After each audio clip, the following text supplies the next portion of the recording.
Okay, so for storing data in database system, another important topic is about address of the data we are referring to. So the address covers both the physical address as well as the logical address. So what does this mean? For example, if we store a movie into our computer, into a disk, and later on if we plan to read this movie out in our operating system, normally we can see one link, right? This link is the logical address of this data. It is normally an arbitrary string or some integers referring to some of the address for the file. And this operating will check the file system. There will be a hash table. Given a file record or ID, then we will be able to generate or find its physical address which is stored on a disk.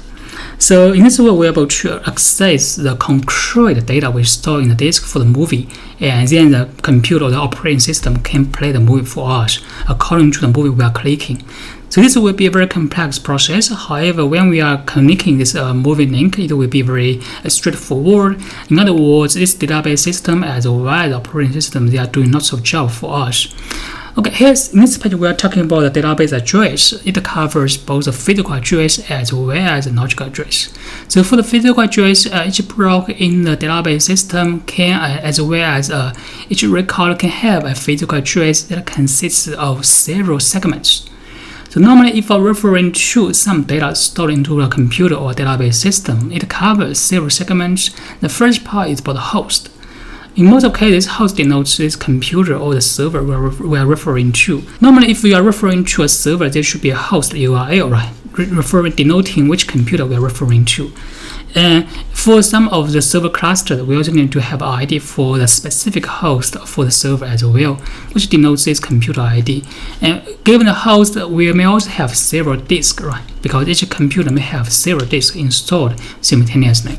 We also need to have a disk ID as well. And you can check your computer, like if you are using Windows or Ubuntu, you can check the devices or the disk you have. You have disk A, disk B, like that, right? And if given a disk, we may also need to referring to a specific cylinder number. So this cylinder number denotes how far this kind of arm head is to the center of the plate, right? And it can decide the distance for the head movement of the arm, right, inside the disk. Besides the cylinder number, we also need to know the track number. We need to decide, because given one cylinder, we may have different tracks on different plates, right? So we need to decide the track number as well to decide which plate we are referring to and which track we are referring to in this cylinder. And given a track, we also need to decide a specific block, right? Because for one track, which is a circle, right, we can have multiple blocks. And we may also have to decide a specific block on the track, and then we can know which block we are referring to. Also, inside each block, we may store 4K of data, and sometimes inside a block, we can store multiple records at the same time. Therefore, we also need to decide the offset, how far away the specific block we are referring to, or the specific record we are referring to, which is far away from the head of the blocks. There should be an offset or should be a link, so we can be able to refer to a specific record inside a block very easily. And it will be a very interesting or complicated system, and we have several different segments. Normally, if you are deciding a specific file stored in your disk, you have to decide all the segments very carefully and also precisely, and then you will be able to access the correct data you're referring to, you plan to use. This is the concrete physical address in a computer in a DBMS. And when it comes to the logical address, it will be much easier, because in the logical design, the address we can have is just some arbitrary strings or bits, right? It's just a sequence of bits. It's very flexible, and we can assign a random or any bit address for the data we're referring to, if it is not duplicated with the other address we have available already. And so this logical address is very flexible, and we also need to be able to translate a logical address to its concrete physical address. This process may require us to have a table or a hash table to help us do the translation from logical address to a physical address for us. So this would be the address we have for computers and for DBMS.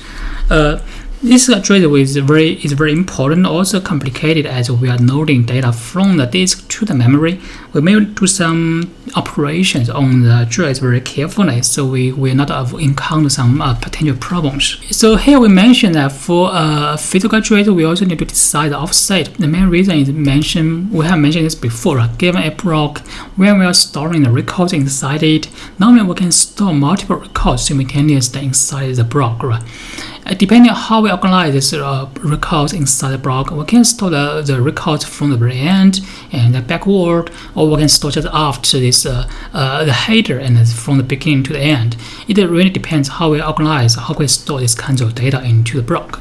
If we store the records in a backward way, and it can provide us to create how many pointers we can have. This pointer can denote the offset for the record or for the specific records. Now, if we are referring to a specific record, this R4. This R4 actually is very far away from the beginning of the block, right? In other words, we need to decide offset, which is the length of R1 plus R2, and we can access R4 very easily by creating a pointer in the header. So it can point to the R4, and it can also decide this offset for us automatically. This is a way we store the records inside a block. We have to decide the offset inside a block, so we can retrieve the correct records. Because we can have multiple records stored inside it, we have to decide this offset according to the block header. And so whenever we are reading a block or record into a main memory, this data record or the block will receive a main memory address as well. So as shown in this page, when we are storing the data into the disk, normally we will have a logical address, right? It denotes the bit strings we mentioned before. All the files, all the data we have on computers, they will have logical address by nature. Right? They will also organize a hash table or a table. It can map this logical address to the physical address in the database system or on a file system. So this is a mapping. Given a logical address, we can map this address to its corresponding database address. And for the data, the database address covers several segments: the host name, the disk ID, cylinder ID, tracker ID, block ID, and offset. Right. So with this address segment, we will be able to locate precisely the data on the disk. Right. It will be a record on a disk. And once we are reading this record into the main memory, right, we know this kind of record into the main memory, then this record will have a memory address as well. Normally, the memory address denoting the starting address or the cell address of this kind of record, right? So this main memory address denotes the physical address of the record inside this main memory. And with this memory address, we can also read this kind of data out and load it into the processor for processing the data, right? Okay, so this is the process. When we are loading the data from disk to the memory, we have to assign the data with the main memory address as well, which will be the unique ID of the data inside this main memory.